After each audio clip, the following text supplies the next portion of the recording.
Good morning, Peter Goertz. I'm a psychiatrist. Let's talk about mind-body medicine in my view. And let's start with E equals mc squared. So energy equals mass times speed of light squared. So what that seems to mean to me is that energy and matter are very connected, mutually connected, and can be transformed into each other. So one could see matter as latent energy. So again, energy and matter are very connected, can be transformed into each other, and that means a lot when we're looking at mind-body medicine, because if we look at the mind, we see it as something non-physical, so maybe energy. And if we look at the body, we see it as something physical.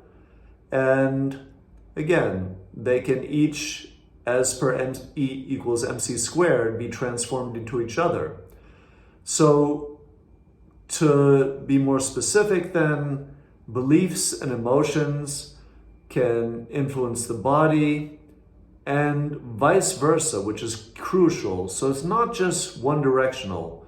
So beliefs and emotions have an enormous effect on the body, and the body has an enormous effect on beliefs and emotions. And I'll talk more about specifics.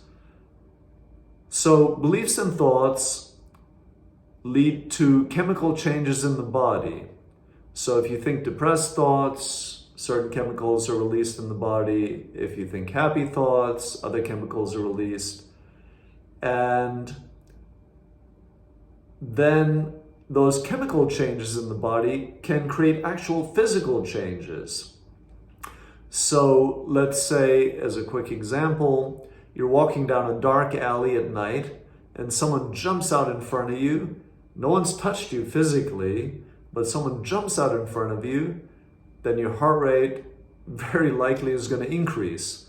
So something non-physical, your belief, your emotion, your fear, your thought, has created a rapid heart rate without any actual physical thing happening to the heart directly, but only via your beliefs and emotions did chemicals get released, and they affected the heart then. That also, to me, seems connected with epigenetics.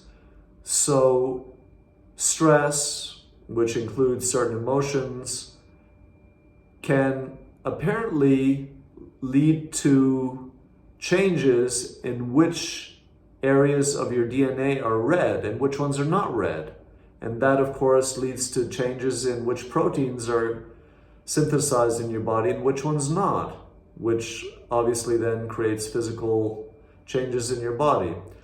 So again, epigenetics can apparently be related to stress, which affects then which areas of the DNA are red, and that has an effect on your body. Interestingly, the body, which we see as, quote, physical, does not appear to be necessarily that physical. So apparently atoms, to a very large extent, are empty space. And our body is composed of atoms. So our body, to a very large extent, is empty space. So even the physical apparently is not that physical. So some examples in the direction of beliefs and emotions affecting the body. Let's look at hypnosis.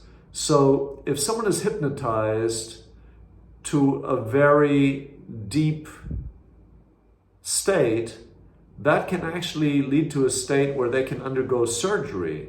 So if someone is hypnotized and via the hypnosis is not feeling pain, that can enable surgery to be done just with hypnosis, without anesthesia, other anesthesia. Hypnosis is the anesthesia then.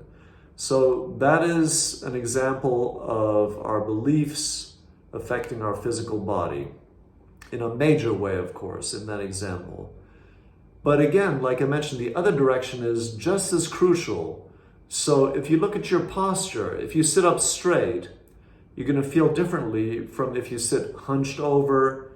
If you frown, you're going to feel differently from how you feel if you smile. In fact, there was a study done years ago on a psychiatric ward, and patients were asked to smile, and just by the smiling, it was, even if they didn't feel like smiling, they were asked to smile for a certain amount of time during the day, and it was found that they felt better overall then.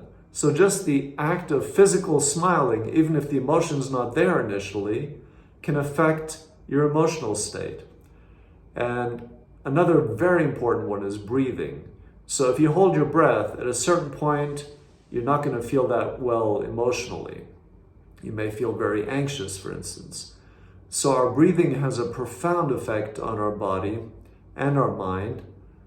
And that is something very important because breathing is very accessible. So we can change our breathing. So if we breathe, one method that's been helpful for me with breathing is breathing in for a count of 4, holding my breath for a count of 4, exhaling for a count of 6, and then waiting, a pause for a count of 2, and then starting that cycle again. I find that very relaxing, and that can kind of reboot you. You know, if something potentially is stressing you, if you breathe like that a few times, a few of those cycles, it's very likely that you're going to feel a lot less stressed and hopefully totally calm.